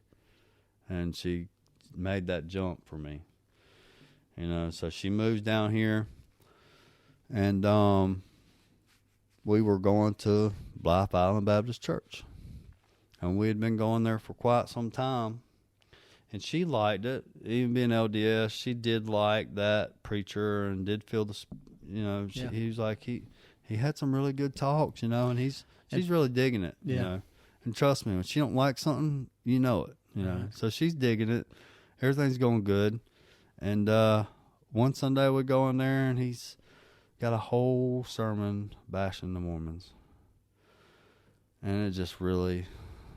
I've left churches before because of that. Right. If you ain't got nothing better to talk about than somebody else or politics inside the church, I didn't come there for. I don't want to hear about the government or the president or, And it was or somebody else's religion and beliefs. Yeah. Who cares? Thou shalt not judge. Like, what part of that didn't you understand? And it just seemed ungodly, And it didn't feel right. And I looked at Beth, and she was hurt, and she didn't feel right. And we left that day in the middle of the week. She was like, she's like, I'm not going back. I was like, yeah, I didn't think you would. I said, I don't think I'm going back either. I don't care to go back. And he was a really good pastor. Right. I went several places, not felt the Spirit. And, he had me in tears many a days up on my knees at the front of the altar. Yeah, and I think just an example of that is that's where it's an example of people being blinded by the craftiness of men. And, so you've got a really good man there doing good things and help bringing people to Christ, right? Mm-hmm. But then kind of blinded as to someone else's faith and how they believe and the way they worship God and so forth. So, and so I imagine it, especially having built that relationship, especially you going there, longer than she had been going there, and just kind of building that relationship, and then have him start talking that way about a religion that you're familiar with and believe in and so forth. So yeah, it just so happened I was like, yeah, it's not attractive, man. Right. It's just not. And so we're sitting home for like the next week or two. We're not going to church. We may have been reading scriptures time to time or something, but just wasn't really, just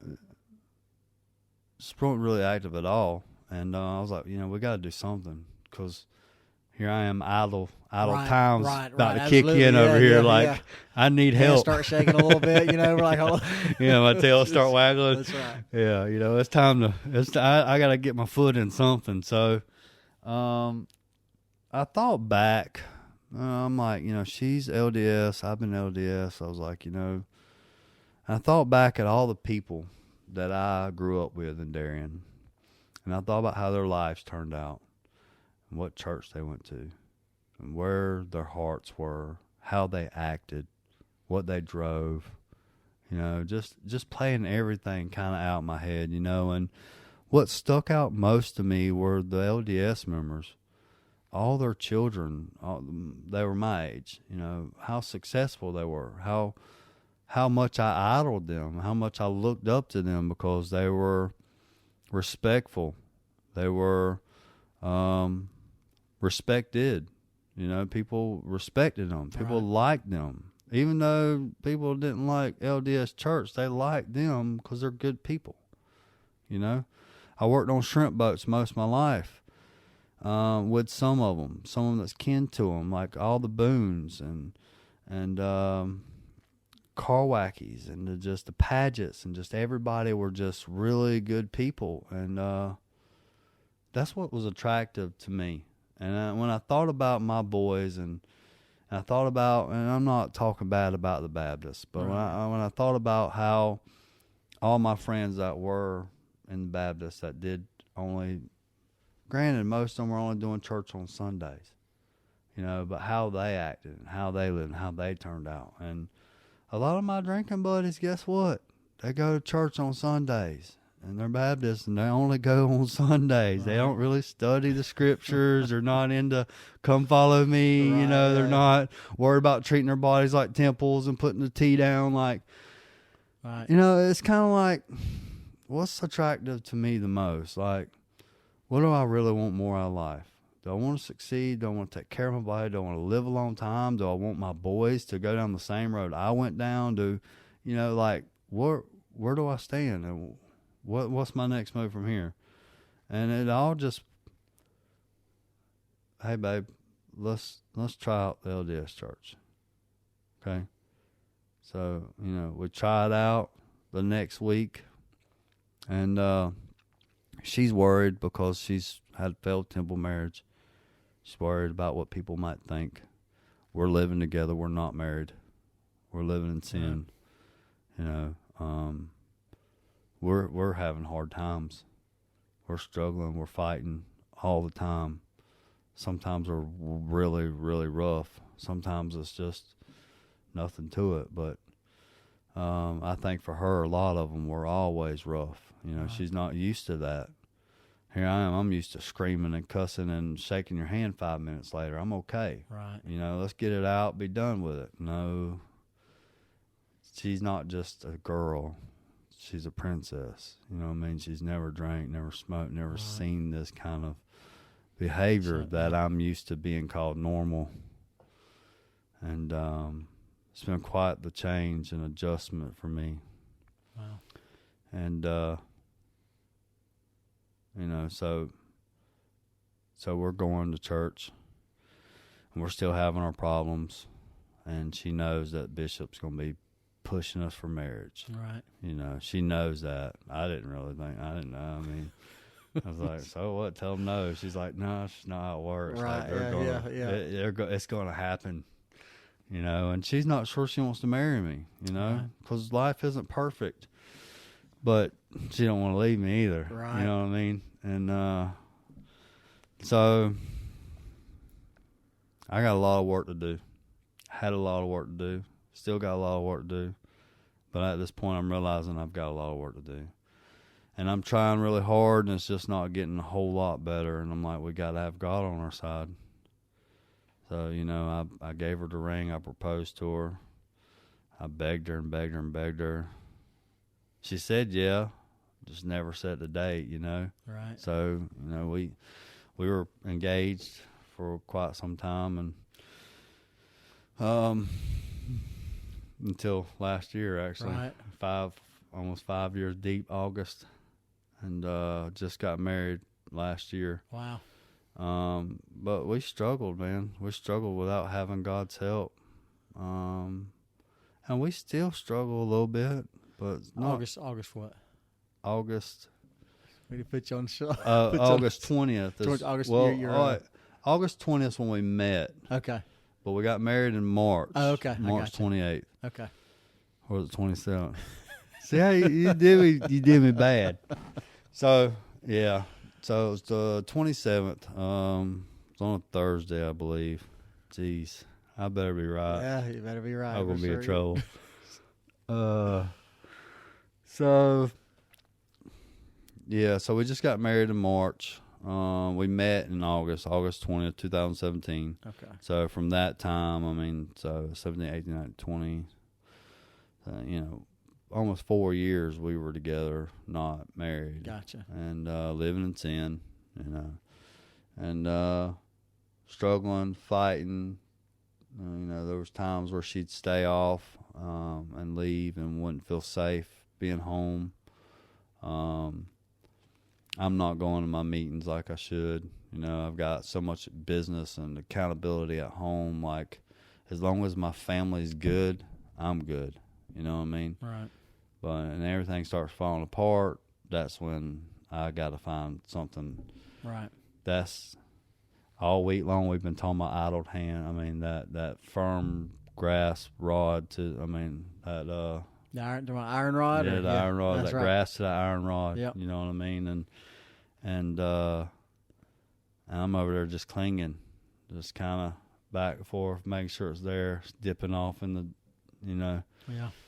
And so we finally get married. Life gets a little bit better, you know, not right off the rip, of course, but we get in before we got married, we got into a little bit bigger house.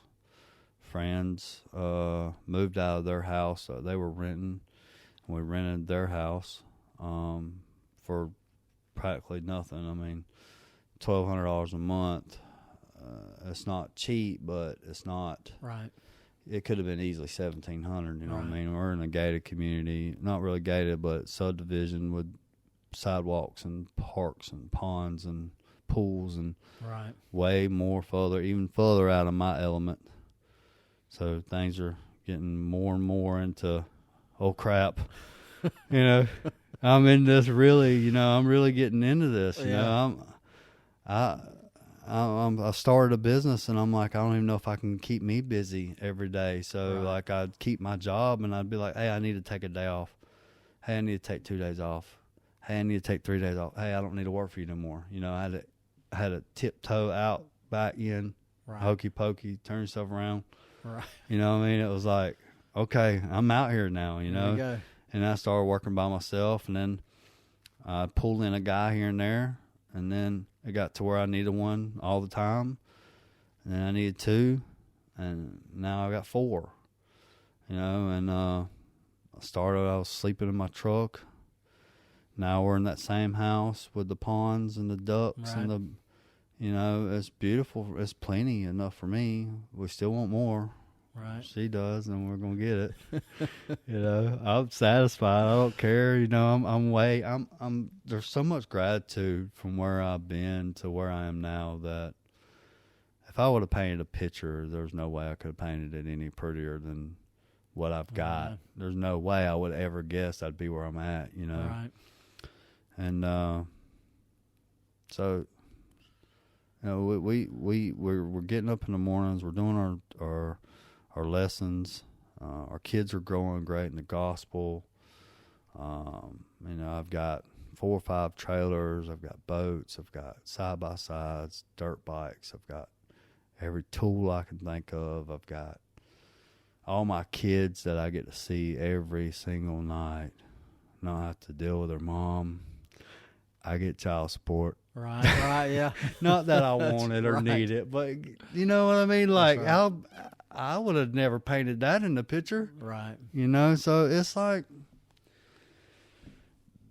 turning into the gospel. And don't get me wrong, it wasn't like, bam, I go to church and I turn in the LDS and everything was like, that's right. It wasn't. And it's constant growth, man. I'm working on my language. I'm still struggling on. When I'm upset and I'm angry, and cuss words still fly. Right. You know, and that's terrible. And I feel terrible because I've got kids and I've got daughters, and I don't want that.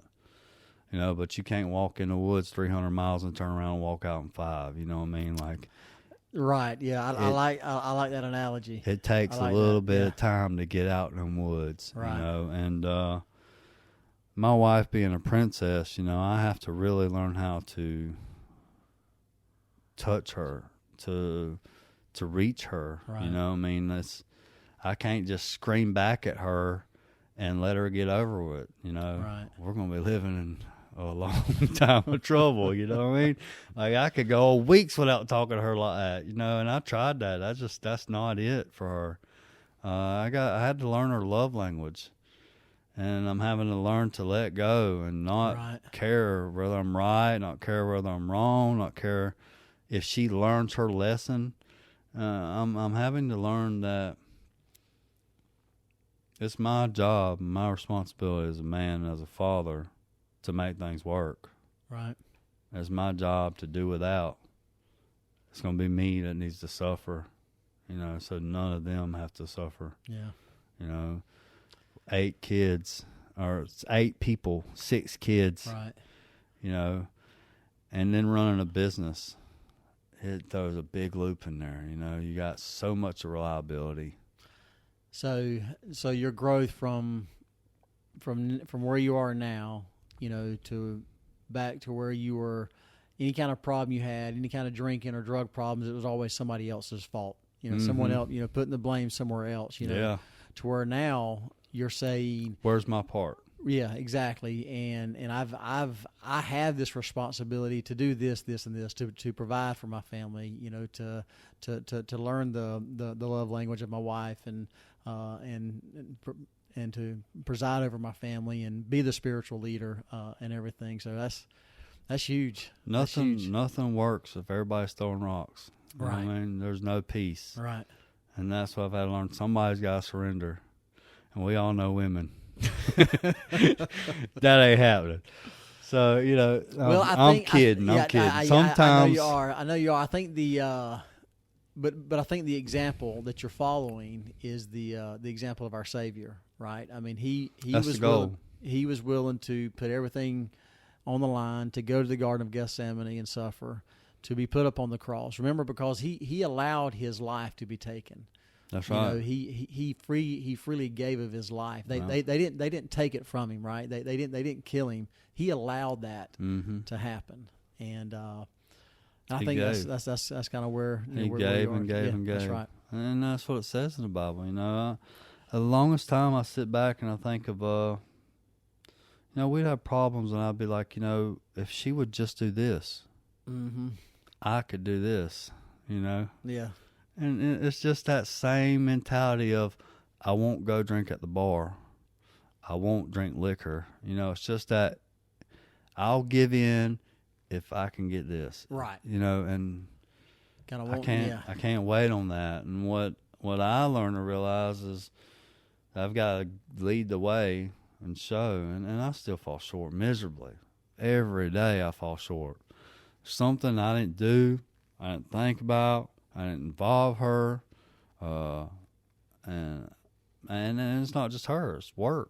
You know, I fall short at work all the time too. My guys, I can pop off at them and not be appreciative, and I still feel like it's them sometimes.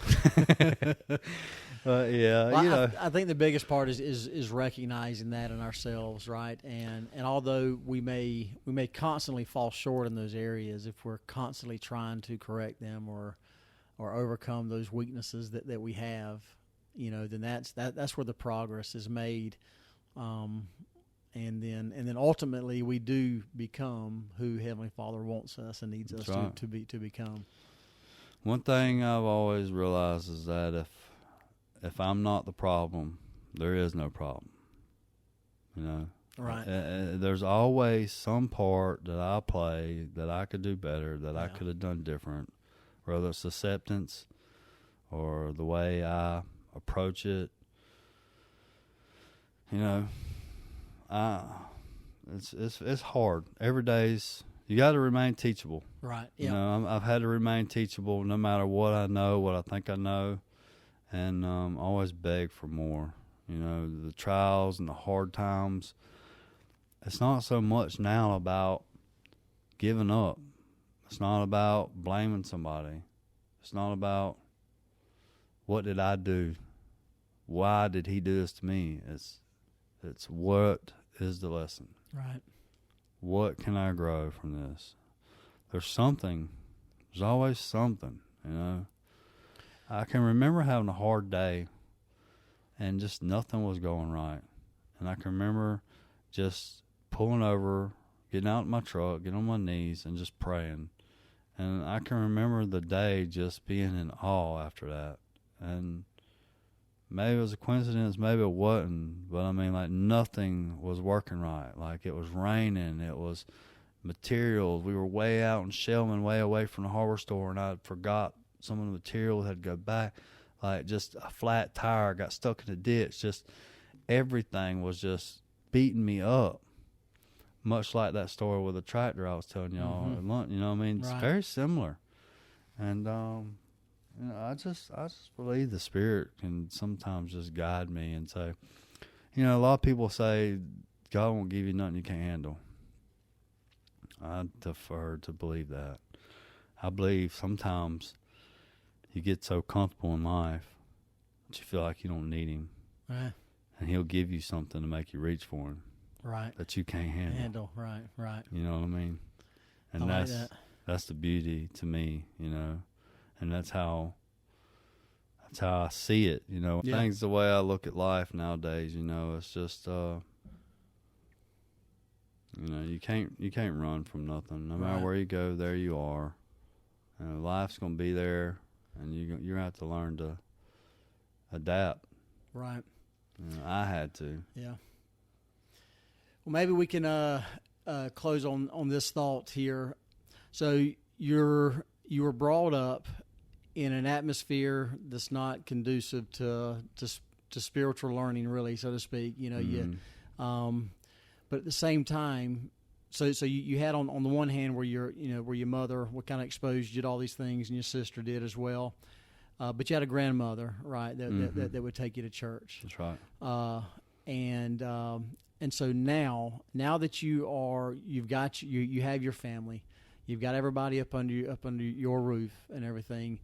What are y'all doing? What are you and Bethany doing to really try and teach the children? Man, everything. Bethany's really on top of it, like way better than any person. God sent her down for me. You hear me? She's an angel. She's a straight up angel. I mean, her station stays on Christian music. Right, yeah. We go to bed, we listening to Christian music. 5 o'clock in the morning, she's got us up doing scripture studies. Wow. We aren't rated R movies. Don't exist in our house.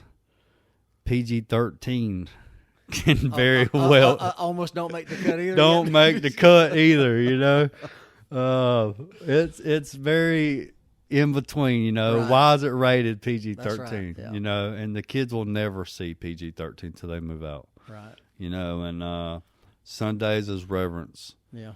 You know, there's no playing outside. It's all we're focused on the Lord. We've got to the point finally where we're not shopping, we're not eating out, and we're having our stuff prepared to stay home, church, reverence.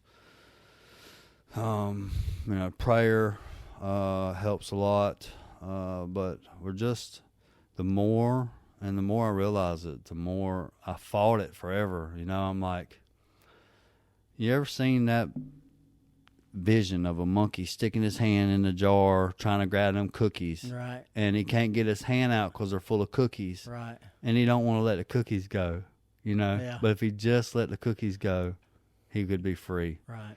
And some things I just ain't quite ready to let go. And one of the hardest ones been the music. Yeah.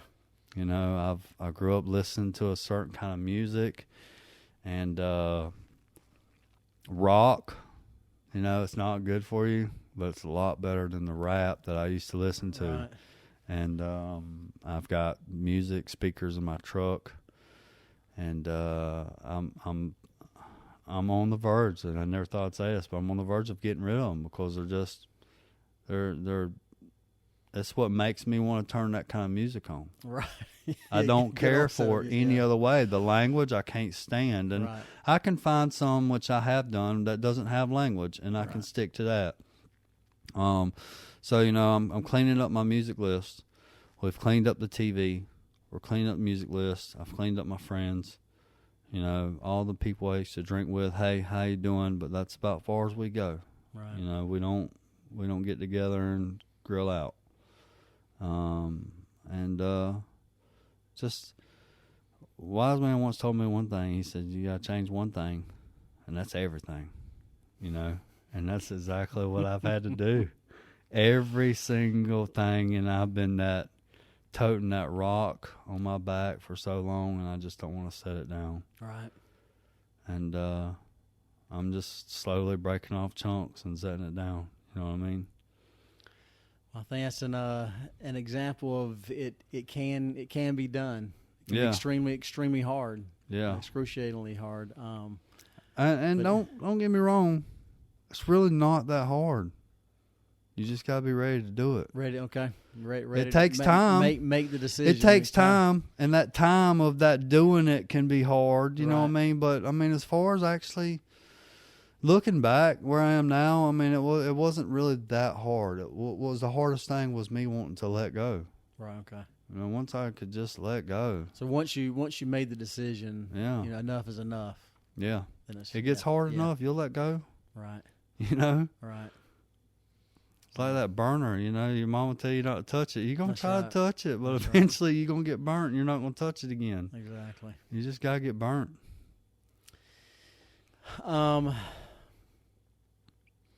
Well, what would you say to anybody out there that is still struggling with those vices that they may have in their life and struggling to find the desire to put those things aside? Keep no secrets. Secrets are your worst enemy. If you're doing something behind somebody's back, it will never let you go. Right. It'll hold you. So keep no secrets and admit defeat. Being a man, it's the hardest thing to say, I'm defeated. Absolutely the hardest. Or saying, I don't know. Right. Or so I thought. To the guy I am today, I feel like more of a man when I can say, I'm defeated. Yeah. I don't know. I don't have the answer. You know what I mean? That takes more balls to me than, That's you know, right. it just, you can delete No, it. that's good. That's fine. You know what I mean? It's like, it takes a lot of work and effort for that, you know, to be able to admit that. And that's power. Well, that's exactly what I was about to say. Is that actually gives you more power, right? Because we want to be powerful on our own, but once we realize that we can't do it on our own, and that we can use other people's help and assistance, and specifically the Lord's help and guidance and everything, it gives us more power than we realize. Absolutely. Than we can imagine. So Through God, I mean, we would help, man. So much help. Yeah. We could go so much further with someone else's help. Right. Thinking we could do it all on our own is our worst mistake. Right. For sure. Yeah. And I think you're right. A lot of men, they want to do it on their own. We want to do it on our own. That's right. Ego. Exactly. Yeah, you know, even with We don't need work, help. run a construction business, I'd say all the time, like, I don't need y'all. Right. I could do this by myself, and I can. Do I want to? No. Right. And how much easier is it to just say, hey, I need y'all just as much as y'all need me? Yeah.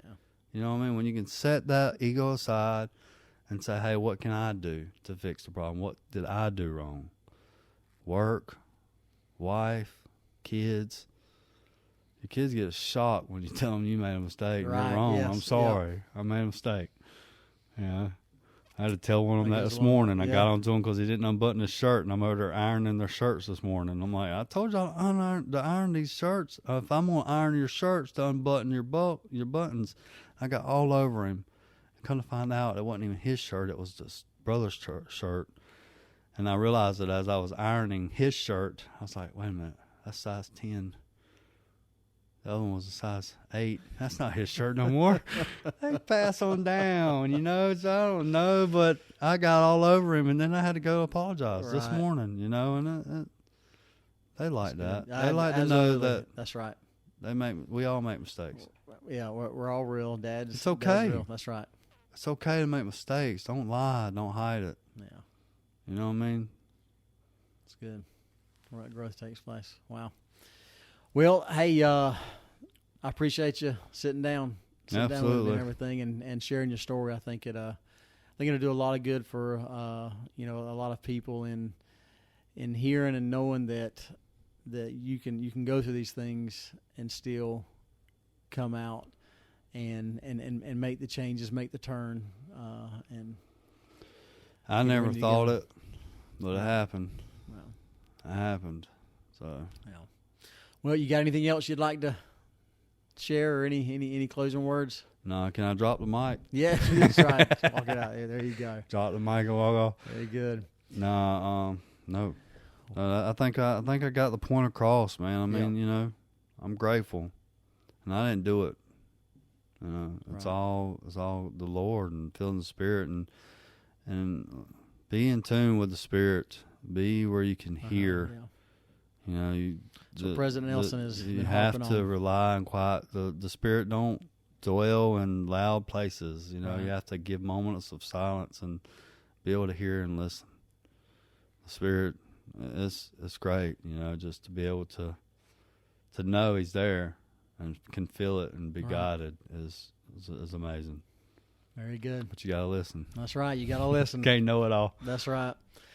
Well, there you go. We'll end it there. And everyone, Mikey Adams. And until next time, y'all keep on striving.